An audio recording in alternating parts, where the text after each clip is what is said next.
이는 한국 관광객의 여행 보이콧으로 쉽지 않아 보이고 있지만 일본은 중국이나 다른 나라 관광객으로 채우겠다고 했습니다.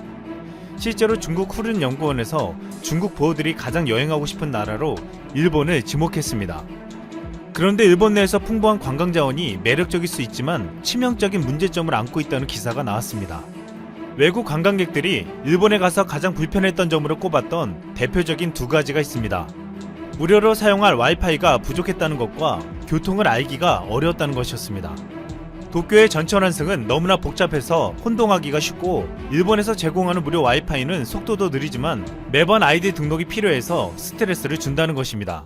그것도 시간과 횟수에 제한이 있었습니다. 이것은 대부분의 해외 국가에서 기차역, 호텔, 쇼핑몰 등 공공장소에서 무료로 와이파이가 제공되는 것과 비교되었습니다. 최근 도쿄올림픽을 앞두고 전지훈련지로 기후가 비슷하고 스포츠, 숙박, 의료시설에서 높게 평가받은 한국이 각광받고 있습니다. 지난 2008년 베이징 올림픽 때도 한국이 전지훈련지로 인기를 끌어 전세계 40여 개 나라에서 1,500명의 해외 선수단이 전지훈련 캠프를 차린 바 있습니다. 도쿄올림픽에 앞서 일본 방사능에 대한 위험성이 제기되면서 더욱 한국에 대한 전지훈련 문의가 쇄도하고 있는 상황입니다. 그런데 한국과 일본에 여행한 외국인들은 인프라의 차이가 너무나도 크게 느껴졌다면서 한국에서 전지훈련을 한 외국 선수단이 일본에 가게 되면 겪게 될 차이가 극심할 것이라고 했습니다. 일본은 다른 나라에 비해 와이파이와 교통이 불편하다고 지적받아왔지만 한국은 세계 최고라는 평가를 받고 있기 때문입니다. 한국은 35만 개 이상의 공공 와이파이 존을 가지고 있는 세계 1위 국가입니다. 공공기관과 지자체가 10만 개를, 통신사가 구축해 개방한 것이 25만 개에 달합니다. 한국의 기세에 놀란 홍콩, 싱가포르, 대만 등도 와이파이 존을 늘린다고 했지만 최근 여당은 2022년까지 5만 3천여 개의 공공 와이파이 존을 확대 구축하겠다고 밝혔습니다.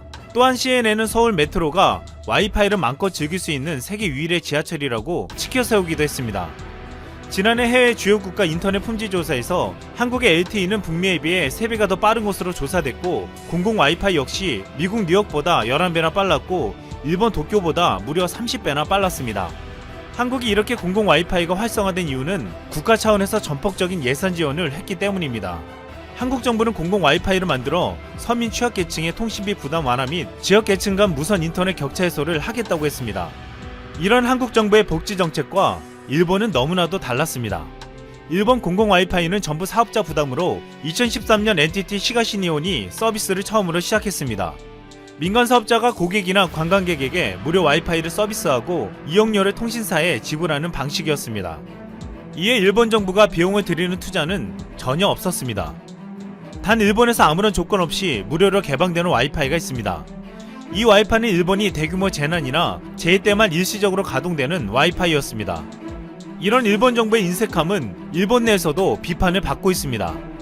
결국 이러한 상황 때문에 일본의 공공 와이파이가 속도가 느리고 후진적이라는 평가를 들을 수밖에 없었습니다. 한국은 정부가 나서 서민과 취약계층을 위해 공공 와이파이를 많이 만들었지만 이는 결국 한국에 여행 온 외국 관광객들에게 찬사를 받는 한국의 가장 놀라운 모습이 되어버렸습니다. 지난해 외국인들이 서울시의 우수 정책으로 무료 공공 와이파이를 꼽았습니다. 한국은 와이파이뿐만 아니라 외국 관광객들에게 최고라고 불리는 지하철이 있습니다. 하나의 교통카드로 모든 구간 지하철 환승이 가능하고 요금 정산이 한 번에 이뤄지는 첨단 시스템을 갖추고 있습니다. 이 한국의 지하철 시스템이 놀랍다며 수많은 나라들이 벤치마킹하러 올 정도였습니다.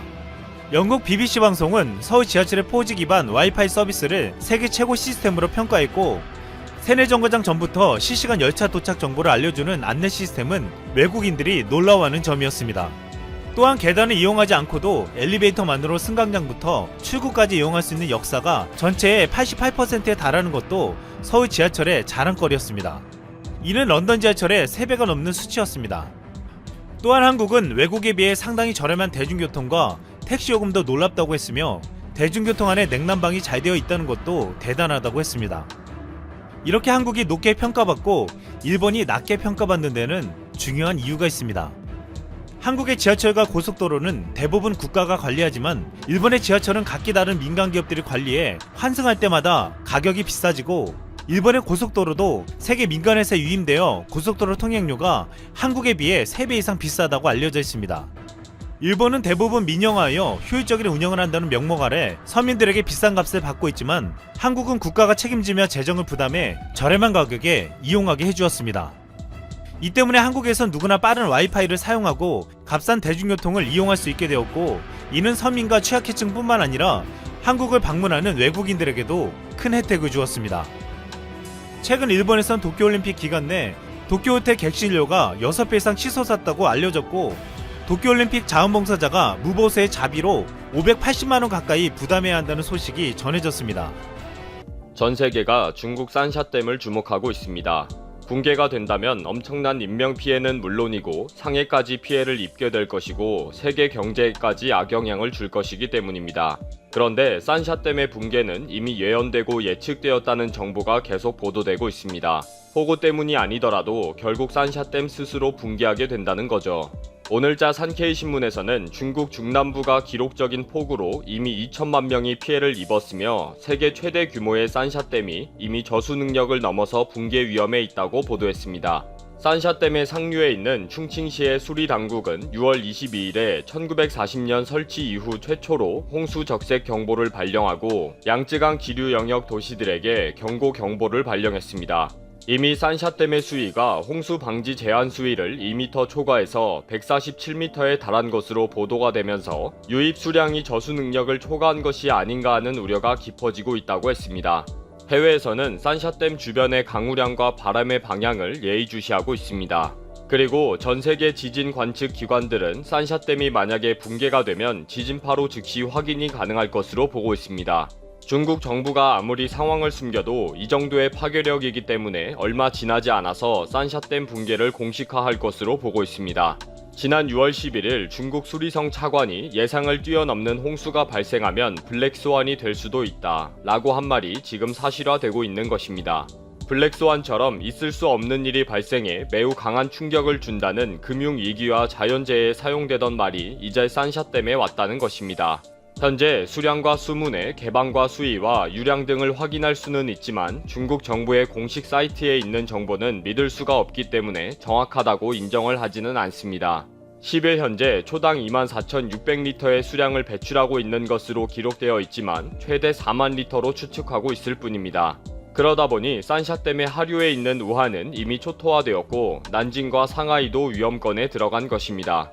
이렇게 산샤댐이 폭우로 인해 댐 붕괴가 임박하지 않았느냐는 우려가 있지만 실상은 폭우와 관계없이 곧 붕괴될 수밖에 없는 구조적인 문제를 가지고 있음이 문제가 되고 있습니다. 1993년 산샤댐 건설이 추진될 때 수리 전문가들의 가장 큰 반대는 모래가 퇴적되면서 도리어 홍수를 조장하게 될 것이다 라는 것이었습니다. 그러나 중국 당국이 밀어붙인 산샤댐 건설은 2008년에 시험 저수가 시작되면서 산사태와 지반 변형 등이 일어났고 이로 인해 댐의 1만여 곳에 균열이 발생하게 되었습니다. 결국 수리 전문가들의 지적대로 상류에서 밀려온 대량의 모래와 자갈이 저수지에 고여서 댐의 수문을 막기도 하고 잡초와 쓰레기들이 섞여서 뒤범벅이 되어버렸습니다. 이 상황에서 중국 정부가 손도 쓰지도 못하고 무방비 상태에서 이번 폭우를 맞은 것입니다. 산샤댐은 양쯔강의 중류에 위치하고 있는데 상류에 있는 충칭시에서의 협곡이 많이 무너지고 있음이 확인되고 있습니다. 이미 산샤댐은 상류에서 밀려오는 대량의 자갈과 모래와 쓰레기 등으로 저수지가 메워지고 있다는 심각한 사태가 제기되고 있습니다. 수면에 쌓인 쓰레기를 매일 3,000톤을 긁어내고 있지만 속수무책이라고 합니다. 충칭에서 밀려오는 모래 때문에 상류 양쯔강의 수심도 얕아졌는데 충칭대교의 강폭이 원래는 420m였지만 지금은 240m로 좁아진 상태이며 대형 선박의 항해에도 현저한 지장을 줄 정도입니다. 이 상황에서 폭우가 계속되면서 산샤댐이 빨리 저수 수량을 조절하면서 방류하지 않으면 상류에 있는 충칭시와 상류 지역의 마을들이 계속 피해를 입고 있기 때문에 중국 당국도 더 많이 방류할 수밖에 없는 딜레마에 빠져 있습니다. 또 산샤댐은 백워터라고 하는 상륙 쪽이 길어서 댐으로 토사들이 엄청난 양이 몰려들어가고 있는 것도 큰 문제로 밝혀졌습니다. 중국 당국이 정확하게 공개를 하지 않지만 전문가의 견해로는 산샤댐의 저수지에 퇴적되어 있는 토사의 양은 19억 톤으로 추정되고 있습니다. 산샤댐이 붕괴될 경우의 물줄기라면 19억 톤은 상해를 지나서 바다까지 밀려나가게 할 수도 있다고 보고 있습니다. 또 지금 이대로 토사가 계속 쌓이게 되면 30년 후에는 토사의 퇴적량은 40억 톤이 넘을 것으로 보고 있습니다. 그렇다면 댐으로서의 기능을 상실하게 될 뿐 아니라 그렇게 퇴적되어 있는 토사는 흘러버리려고 해도 흐르지 않게 되고 쉽게 철거할 수도 없는 상황이 되어버린다는 것입니다. 이런 퇴적물은 저수 수량의 압력과 함께 집안에 상당한 압력을 가하게 됩니다. 1960년 완공된 이탈리아 바이온트 댐은 상류 지역에서 갑자기 산비탈이 무너지면서 해당 전력회사가 저수지의 수위를 조절했습니다. 3년 후 1963년 10월 다시 산사태가 발생해서 순식간에 저수지가 붕괴되면서 2천여 명이 끔찍한 피해를 입게 되었습니다. 그러면서 국제지질학회에서는 댐 호수의 깊이가 100m를 넘으면 호수 바닥에는 11기압 이상의 압력이 걸리는 것으로 보고 있습니다. 이 경우에는 지진을 일으키거나 반대로 물의 접착 효과로 작용하기도 합니다. 이것이 댐 유발 지진이라고 국제적으로 상식이 되고 있습니다. 중국 정부는 폭우로 인해 더 쏟아내리고 있는 상류 지역의 산사태와 모래자갈이 지금 상당히 위험한 지경으로 몰아가고 있다는 사실을 알고 있다고 합니다. 산샤댐이 붕괴가 되면 약 30억 리터의 탕류가 하류를 덮쳐서 최대 6억 명의 이재민이 나올 것으로 추측됩니다. 상해는 도시 기능이 마비가 될 것이고 상해에 있는 2만 2천여 개의 외국 기업들도 큰 피해를 입을 것입니다. 결국 세계 최대의 댐은 중국을 위험에 빠지게 할 시설이 되어버렸습니다. 중국 당국은 산샤댐을 건설할 때 1만 년을 견디는 댐이라고 자랑했으나 곧 1000년을 견디는 댐이라고 하다가 이제는 100년을 견디는 댐으로 슬쩍 바꿨습니다. 수리 전문가들의 조언을 무시하고 정치적으로 밀어붙인 그 결과는 정말 위험한 일이 되어버렸습니다.